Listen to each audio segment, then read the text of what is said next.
Week 19 of the fantasy basketball season, and here's a few centers I looked at off the wire this week. The first center, Andre Drummond of the Chicago Bulls. So Andre Drummond, he's been putting up numbers over the last few weeks here. He's always known he's one of the best rebounders in all the NBA since his time coming into the league 10, 11 seasons ago. So Drummond still out there in 50% of fantasy leagues, and most likely the last chance for owners to have a good shot of going out there and get him on the wire on the season. 8.5 points a game, 9 rebounds, a steal, and 55% from the field. But the last couple weeks putting on monster stat lines: 12.8 points a game, 12.6 rebounds, 1.2 blocks, and 54% from the field here for Drummond. So Drummond, like I said, he's been a rebound machine, and he had a patented ball game a few games ago where he had 26 boards. February 27th versus Detroit, 20 points, 11 rebounds, a block, 64% from the field. February 28th versus the Cavs, 17 points, 26 rebounds, and assists, 3 blocks, 66% from the field. The March 1st versus the Bucks, 9 points, 10 boards, a steal, a block, 36% from the field. So right now he's going out there, he's getting good playing time. He's Andre Drummond, and it's surprising to me they didn't trade him at the NBA trade deadline. And Nikola Vukovic, he's still in the lineup, but they're giving big minutes to Drummond off the bench, 25, 30 minutes a game. He's going out there making the most of it, and he's putting up great stat lines. So he's definitely a center. If you need rebounding, a good field goal percentage where a lot of layups and dunk putbacks he has is Andre Drummond. He's a top pickup, I believe, at the position this week. The next center, Kelly Olynyk of the Toronto Raptors. Olynyk out there right now in 51% of fantasy leagues, and he's starting to play better. And I've mentioned him over the last few weeks as a good ad. With this Raptor team with Jakob Poeltl banged up in and out of the lineup, Olynyk's getting more opportunity.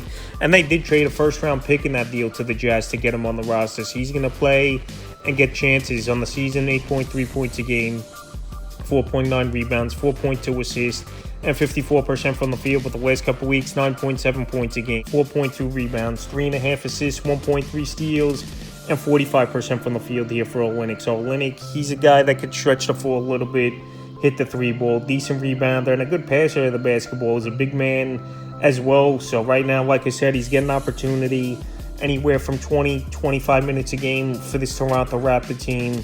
And his numbers have definitely gone up since the trade. February 28th versus Dallas, 13 points, 2 assists, a steal, a 3, 50% from the field. March 1st versus the Warriors, 16 points, 10 boards, 3 assists, 3 steals, a 3, 50% from the field. The March 30 had an off game versus the Hornets, 4 points, 4 boards, 4 assists, 2 steals, 2 blocks, and 0% from the field. But like I said, Olynyk could give fantasy on his many categories. In the game where he can hit a field goal versus the Hornets, he still had 4 boards, 4 assists, 2 steals, 2 blocks, so he could give on his different categories as Olynyk. Like I said, could hit the 3, could shot block, could steal the basketball. And right now, well, he's out there in 51% of fantasy leagues, and most likely the last chance for owners to go out there and get him on their wire. He's an ad this week. The next center, Paul Reed of the Philadelphia 76ers. I mentioned Reed a lot over the last few weeks. Since Joel Embiid went down with his knee injury, and Reed's surprisingly still out there in half of fantasy leagues at 50% on the season, 6.7 points a game,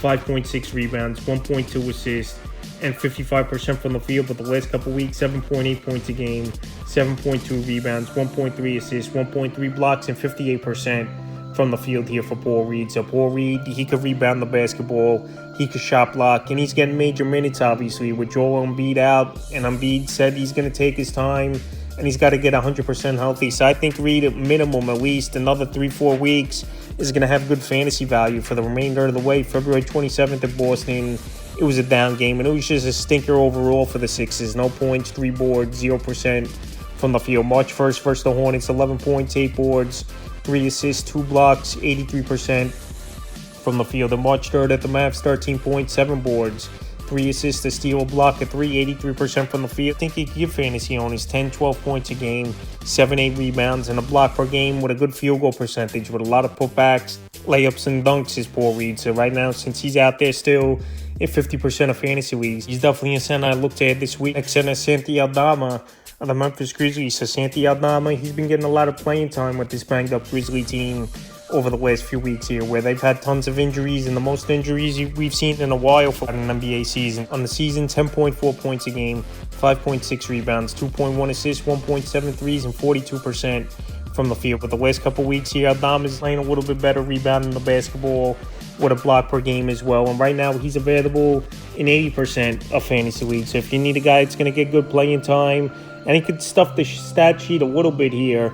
Is Aldama rebounding, hitting some threes, and shot blocking. I think he's a good add in deeper leagues. February 28th in Minnesota, 11 points, 5 rebounds, and assists, 2 steals, 2 blocks, a 3, 38% from the field. March 1st versus the Blazers, 6 points, 8 boards, an assist, a block, 30% from the field. March 2nd versus Portland, 21 points, 8 boards, 3 assists, a block, 5 threes, 46% from the field. So none of these games, he's going to get hot, and he's going to put up points. Like we saw on March 2nd where he had the 5 3-pointers in that one. So right now, if you need a guy who's going to play good minutes, getting playing time, could stretch the floor a little bit, he's a good add this week. In the 5th and final center, I looked at off the wire this week here. Name in fantasy circles that hasn't been valuable in a few years, and that's Davis Bertans of the Charlotte Hornets. So Bertans, he's getting some good playing time, 20-25 minutes per game since the deal to the Hornets and the Gordon Hayward deal. On the season, 5 points a game, 1.4 threes, and 43% from the field. But the last few weeks, 11.4 points a game, 3.5 threes, and 51% from the field. So right now, he's available in 99% of fantasy leagues is Bertans. And we know where he had that breakout season with the Wizards and got that huge contract.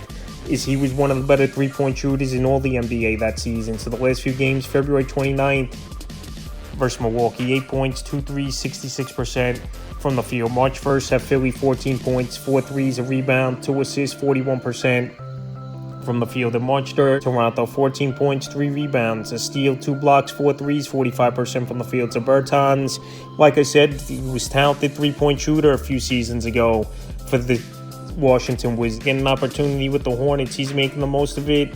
And his specialty's hitting the 3-ball. So right now, if you need some three-point shooting from a big man, available 99% of fantasy league. Bertans isn't it this week, so that's a few centers I looked at off the wire with the fantasy playoffs approaching for week 19 of the fantasy basketball season.